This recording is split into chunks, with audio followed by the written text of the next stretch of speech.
Bien, vamos a buenas noticias en materia de la economía, que creció un 4% en el año 2018. Ya el Banco Central cerró el número para el año pasado. Sí, desde el gobierno celebraron este número, ¿verdad?, asegurando que es un reflejo de una fuerte y potente recuperación económica.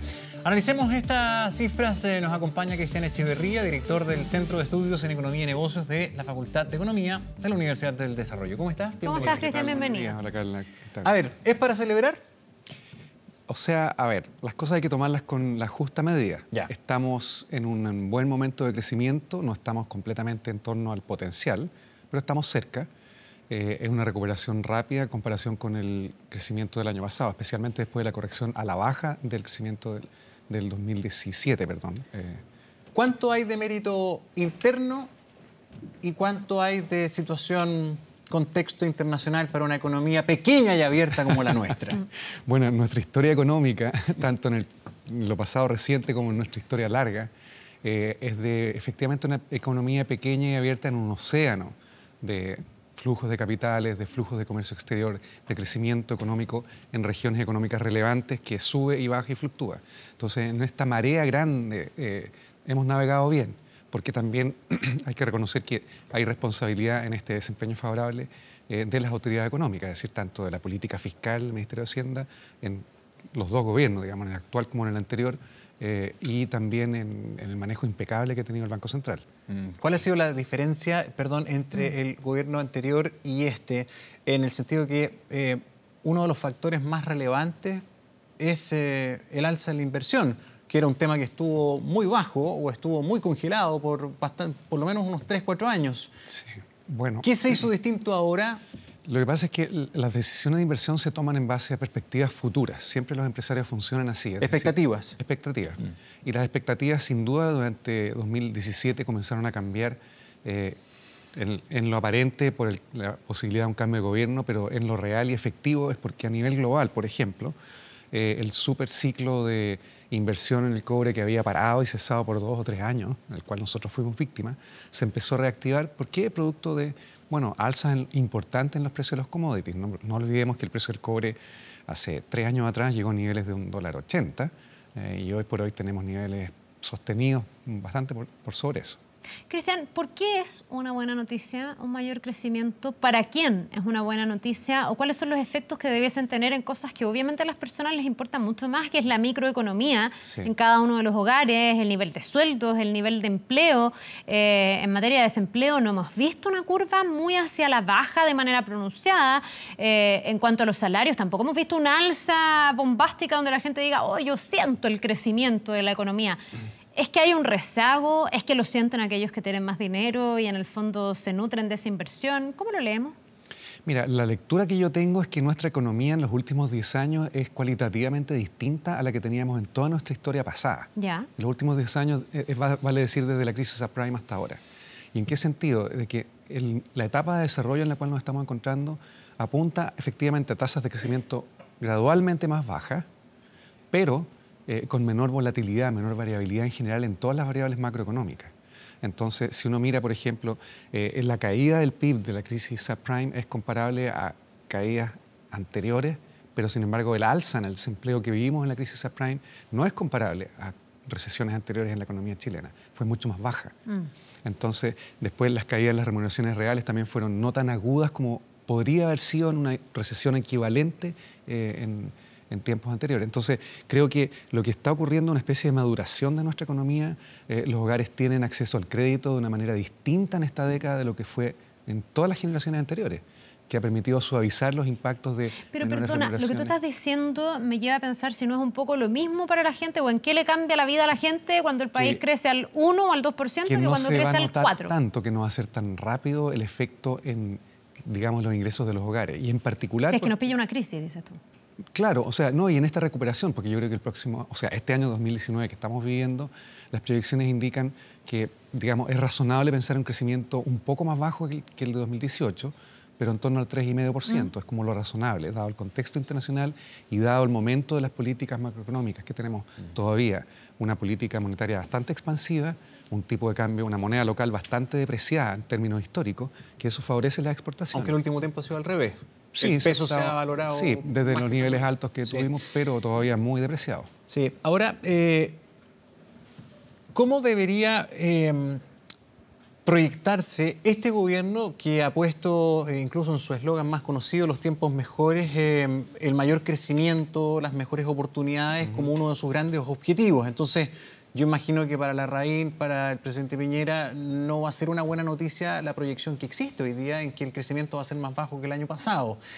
Considerando que, uno, las grandes potencias están desaceleradas, Estados Unidos, China. Está en un tren de ajuste gradual, de planeo gradual hacia un nivel más bajo. Hacia un nivel más bajo. El precio del cobre y el comportamiento del sector minero en nuestra economía es trascendental. Y se está enfrentando una discusión interna de dos reformas muy potentes que están todavía en veremos. Sí. Tributaria, laboral. ¿Cómo visualiza el conjunto? Bueno, mirando las perspectivas, yo creo que no es una mala noticia. Lo que pasa es que quizás las expectativas están muy subidas respecto de que el cambio de gobierno iba a involucrar una, como por decirlo así, una resucitación de la economía a tasa de crecimiento en torno al PIB tendencial, es decir, en torno al 4% o 4,5%. Y bueno, el dato puntual de este año, el 4%, está bastante cerca de eso, pero claro, el contexto internacional no es neutro para nosotros. No importa cuán buena sea nuestra política monetaria, nuestro ajuste fiscal, de todas formas no estamos aislados. El Banco Central tiene un poder limitado de reactivar la economía, aun cuando el resto del mundo vaya para abajo gradualmente. El que no se resuelva la tributaria y la laboral es el principal factor que frena la inversión. No, no creo. ¿No? No, definitivamente no. La inversión en verdad obedece a decisiones de mercado, de oportunidades de negocio, de rentabilidades en proyectos de largo plazo. Y la verdad, sea dicha, es que estos dos temas están hace tiempo instalados y probablemente va a tomar un tiempo, dada la composición en el Congreso, antes que se resuelvan de una forma más definitiva. Entonces creo que vamos a tener que aprender a vivir y creo que en el fondo también, aunque se tomaran una u otra dirección y supongamos que se resolvieran en el horizonte inmediato, les llamamos reformas, pero mirado globalmente, internacionalmente, lo que se entiende por reformas que cambian realmente el paradigma del modo de hacer negocio y la rentabilidad del negocio. Estos son ajustes. Son ajustes menores, sí. Ahora, no está ahí la razón. Esas son ya situaciones mucho más complejas que no dependen de lo que pueda hacer un gobierno determinado, porque como usted bien decía, se tiene que conversar con un parlamento que en esta oportunidad la configuración no precisamente no está favorable, al sector oficialista. Pero, ¿qué no se está haciendo que sí se podría hacer? Por ejemplo, ¿qué puede hacer un gobierno para así lograr mejorar el tema productivo? Aquí se han hecho comisiones para mejorar la productividad, se han hecho recomendaciones, se habla tanto de la innovación, pero Chile sigue siendo un país que en materia de inversión e innovación no supera el 0,040% de su PIB, o sea, la inversión en innovación y desarrollo como proporción del PIB es 0,2% del PIB, pero 80% de esa es hecha por el Estado y el otro 20%, por eso la cifra que tú dices es la correcta, porque esa es la proporción de la contribución del sector corporativo empresario al gasto en innovación y desarrollo en Chile, que es muy bajo. Es decir, en el resto de los países de la OECD, el promedio de la OECD, la proporción es exactamente al revés. Es decir, el grueso del gasto en innovación y desarrollo lo hacen las empresas y la minoría lo hace el Estado. Ahí uno se pregunta si no hay como una bomba de tiempo en el fondo, de que algún día nos pille esa máquina, porque sabemos que somos tremendamente dependientes del precio del cobre todavía, un país extractivista que no le aporta mucho valor agregado a su materia prima, al revés, después la termina comprando con el valor agregado que viene desde otro lado. Yo esto lo vengo escuchando desde que tengo uso de razón y todavía no se avanza en esta materia y peleamos por cuál gobierno finalmente lo hace mejor, pero dentro de una cancha donde a ambos les podríamos decir que no se ha hecho lo suficiente. No se ha hecho lo suficiente. Ahora, yo creo que este año y el que pasó y este año por lo menos sientan un trasfondo macroeconómico de cierta tranquilidad. Es decir, yo recomendaría quizás que las prioridades de este gobierno estuvieran apuntadas precisamente a políticas de largo plazo, porque hay una oportunidad maravillosa. O sea, el Estado está rebalanceando sus cuentas fiscales, el precio del cobre está a un nivel razonable, el nivel de actividad económica está a un nivel razonable. Entonces, hay cosas como, por ejemplo, la mejora de la calidad de la educación, pero no de los currículum, no de los textos escolares, sino que del ambiente en la sala de clase, del clima escolar, de cuán favorables están los alumnos a aprender, porque creo que los contenidos ya en materia de perfeccionamiento de contenidos, por ejemplo. Pero tú hablas del equilibrio por dar un ejemplo, de las en cuentas. materia. Sí, tú hablas del equilibrio de las cuentas. Dice que estamos en un buen momento. crecimiento. Nosotros hemos visto que así como este gobierno se puso como meta los tiempos mejores y reactivar la economía o tener mayor dinamismo, también ha habido un ministro de Hacienda tremendamente enfático, vamos a ver cuánto llevado a la práctica, cuánto en el discurso, sobre la austeridad, sobre ojo con la deuda. Chile se ha venido endeudando fuertemente en los últimos años y aceleró el tranco en determinado momento muchísimo. ¿Cuánto se está pudiendo poner ese freno? ¿O necesariamente para seguir sosteniendo estas cifras el Estado tiene que endeudarse más? A ver, la meta del Ministerio de Hacienda que ha declarado es estabilizar el crecimiento de la deuda, por lo menos durante este periodo de gobierno. Y creo que se está haciendo. O sea, es decir, si uno mira la evolución del gasto fiscal del año pasado, fue inferior al crecimiento del Producto Interno Bruto. Y eso ya es una contribución explícita a ir de a poco. Lo que pasa es que yo me pregunto cuántos frenos hay para otras grandes reformas que están también pendientes, como la reforma de las pensiones, tenemos también la reforma de las ISAPRES, que debiese venir sí o sí aparejada con una reforma al sistema público, en este caso FONASA. Y ahí también hay varios economistas que a lo mejor son más de derecha, que dicen, bueno, ojo, porque una reforma educacional como la que tuvimos en marcha con Michelle Bachelet en adelante significó un gasto de plata mayor que ha hecho que el Estado se vaya endeudando. Entonces algunos dicen hay que poner paños fríos a la deuda, otros dicen no, pues lo que hay que hacer es endeudarse para tener bienes que al final son un derecho, como la educación y la salud. ¿Cómo miras tú esa ecuación que es tan difícil? Cuando uno mira los estados de bienestar de algunos países, se da cuenta de que sus ciudadanos han vivido muy bien, pero que también empiezan a hacer agua. Empieza una crisis porque tienen, no sé, 2 veces tu Producto Interno Bruto de deuda y eso no es muy sostenible. No, estoy pensando en España, estoy pensando en Grecia, estoy pensando en Italia. Mira, para nuestra etapa de desarrollo y para la peculiar condición que tenemos de ser economía pequeña, abierta y exportadora muy dependiente de commodities, ¿ya? Esa es una vulnerabilidad intrínseca de nuestra economía. Entonces, por eso es que algunos analistas dicen, bueno, por una deuda pública del 23% del PIB no es muy alta a nivel, incluso comparando con otros países exportadores de cobre o productores de commodities. Pero la verdad es que nuestra economía es más pequeña que Canadá o que Australia o que otras. ¿Y eso qué significa? ¿Que cuando tienes mucha deuda estás expuesto? Significa efectivamente que tener mucha deuda expone al país porque la deuda supone un pago principal y de intereses. Por lo tanto, reduce los grados de libertad del gobierno para incurrir en un aumento del gasto fiscal cuando se necesita, ¿ya? Entonces le amarra las manos, por decirlo así. Y adicionalmente, aunque Chile tiene un perfil crediticio alto a nivel internacional, en momentos de dificultad endeudarse más, cuando ya la deuda sea alta, digamos, significa que es más caro. Pero perdón, ¿cuánto la deuda es sostenible? Porque también yo esto trato de pensarlo desde el presupuesto de la casa, porque si no, en lo macroeconómico yo me tiendo a perder.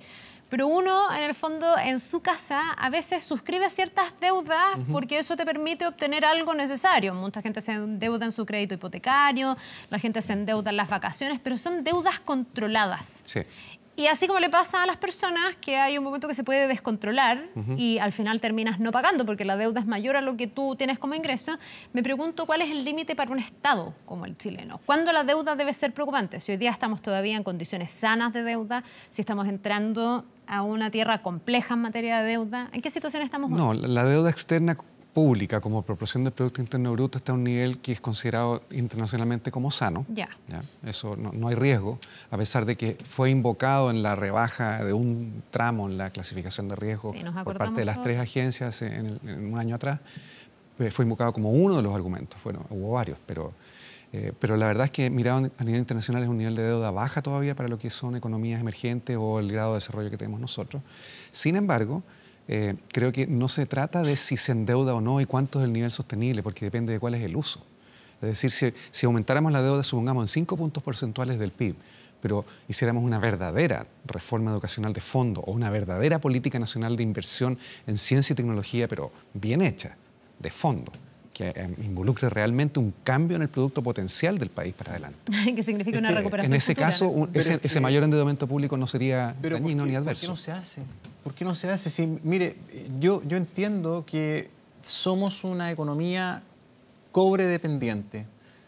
Dependemos en la inmensa mayoría de los factores del precio del cobre. Ok, pero ¿cuándo vamos a dejar de ver esto como una pena, una penuria? Qué bien que tengamos cobre. ¿Ya? ¿Y qué vamos a hacer para hacer más cosas que cobre? Porque hemos tenido cosas buenas. Por ejemplo, basta darse un paseo desde saliendo de Santiago hacia el norte de cómo han crecido, proliferado las plantas fotovoltaicas. Sí. de generación, energía renovable, cómo eso se está transformando en una oportunidad. O tal vez cómo se ha ido tecnificando la agricultura, la producción de paltas, o tal vez algunos berries, en fin, hay cosas buenas, pero todavía es muy poco. ¿Por qué no podemos hacer más? Dejemos el cobre como nuestra línea de crédito, pensemos más grande. Bueno, el cobre, los commodities en general son como se dice, una bendición mixta para los países. ¿Por qué razón? Porque por un lado son una fuente de recursos inagotable rápida, ¿cierto? Extraer cobre y venderlo y efectivamente se constata todo el florecimiento económico que ha ocurrido, especialmente visible en la zona norte.